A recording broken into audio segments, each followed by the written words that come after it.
I cannot see a way forward for the Eurozone in its present form. It either has to become a fiscal union, which is very difficult for the reasons we know. I mean, the objections of not only just Germany, where the objections will be stronger, but everyone else as well.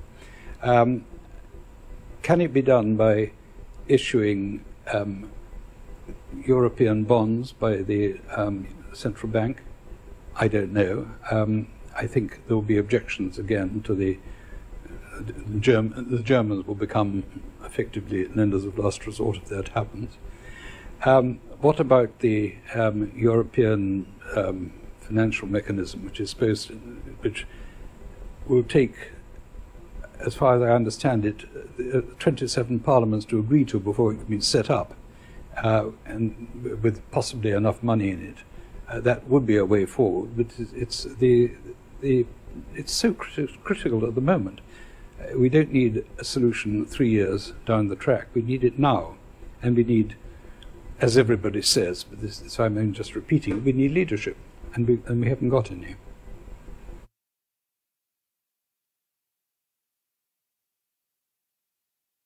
Well, if people start quarrelling among themselves, if people start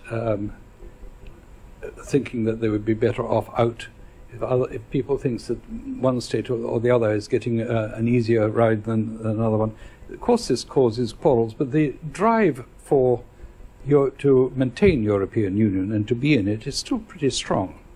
Of course it could happen. I mean, families quarrel and they break up. But that is not necessary. I think the European Union can go on. The Eurozone cannot surely go on in its present state. And I think Germany's commitment to European unity will possibly pull us through a lot of the political problems which you're talking about. Though economic problems, financial problems, I don't know.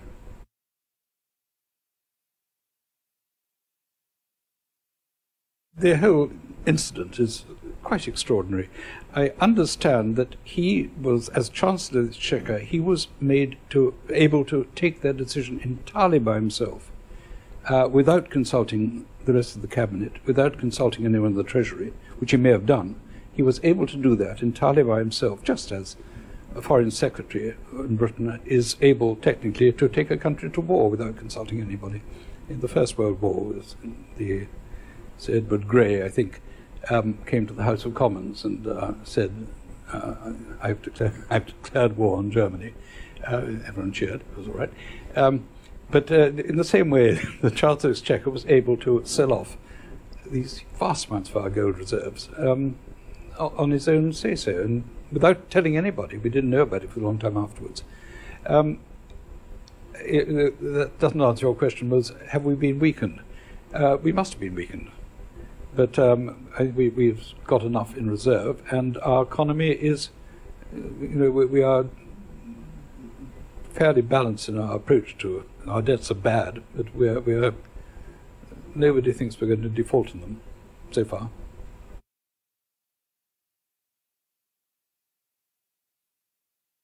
So many people have opinions about that. Do I think there's a chance in some form or another? You can't look that far ahead, but it is very interesting who is buying gold among the third world, in India, China, and everything else. I cannot believe that the dollar is going to survive as the only reserve currency. If there's going to be another reserve currency, on what will it be based? I don't know. This is an area which, looking into the future, dare I say, we historians look at the past, not at the future. But it'll be very interesting to see what happens. I hope I'll be alive.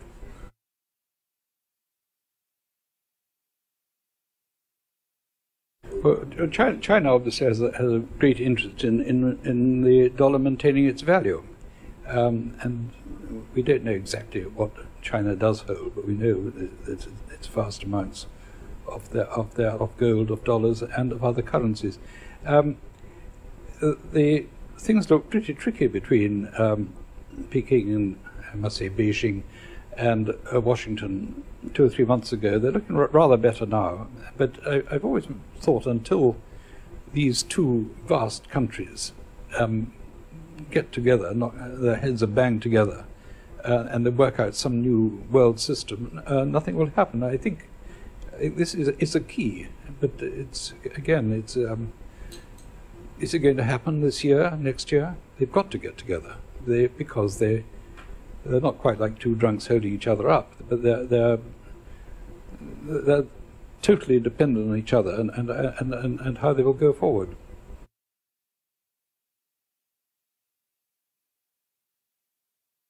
Oh yes, like anything. The French, for example, knew what was happening, but they were so determined to hold Germany down and get as much gold as they could out of Germany that they were not helping very much. But no, in a great many in Britain and in America were saying you've got to pull yourselves together, and in Germany itself there were people who understood the basic monetary theory. The trouble was that there was no one in the bank and almost no one in the government who didn't think inflation was the only way through, because they all blamed it not on the printing of money. They said the printing of money was necessary because of the speculation, because of the inflation. They got it utterly the wrong way around. And there were enough people around in Germany and in the German newspapers commenting, saying the president of the Reichsbank must be, who was a president for life, must be sacked.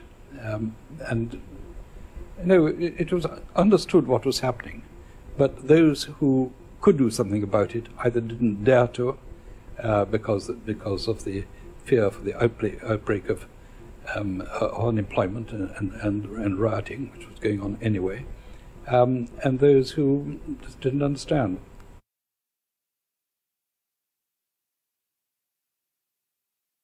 It's a very good question.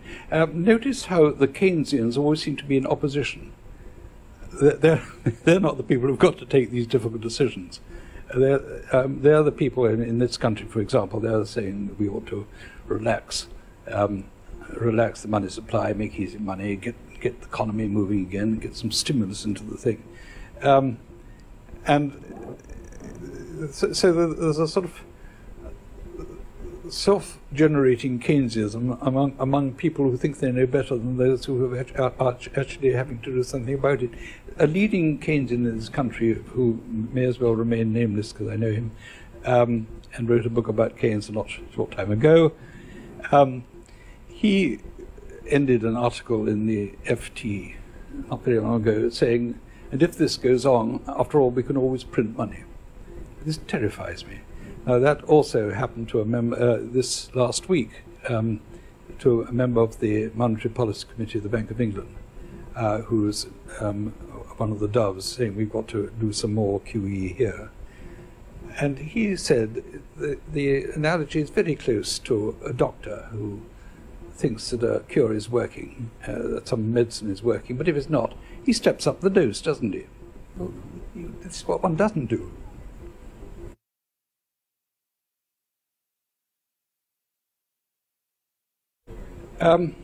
I can't answer. I'm not quite certain, but as far as I know, it was stocks right across the board. They buy anything. By the time you're getting rid of your money, and that's the one thing you had to do, because everything was going up, the stock market was going up, whether it was bank shares or industrial shares. Industry, but after all, were doing extremely well for a time. Because credit was so cheap, people were putting up factories which often didn't produce anything. And those factories went on not producing anything until Hitler found he had the spare capacity to start an arms program, but which is another unintended consequence of inflation, really.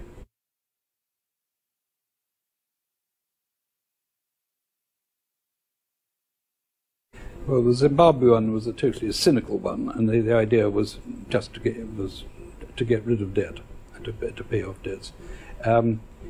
The German one was exceptional because first it was so large.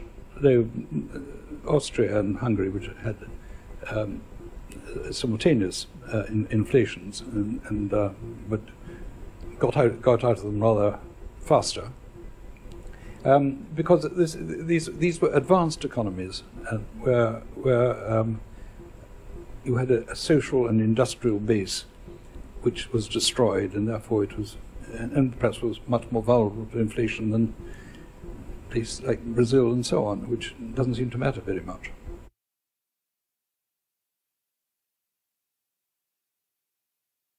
At some stage, you start to panic. The point about hyperinflation is the definition of it. The popular definition is in the month when inflation reaches 50% for the first time, which is the 600% a year equivalent. And by that time, if you are losing money at that stage, you have panicked. But long before that, you are trying to get rid of your money. You're wondering what's going on. And you stop trusting it. I mean, money being your only, it's so important in so many ways. It's your sense of security, it is your sense of social position, it is your future, it is everything. And it's one way of measuring what everything is worth. And once you don't know, you can't measure what everything is worth, you're lost. Pathetic, but I mean, whether money is gold or coconuts, it's if you trust it, it's important.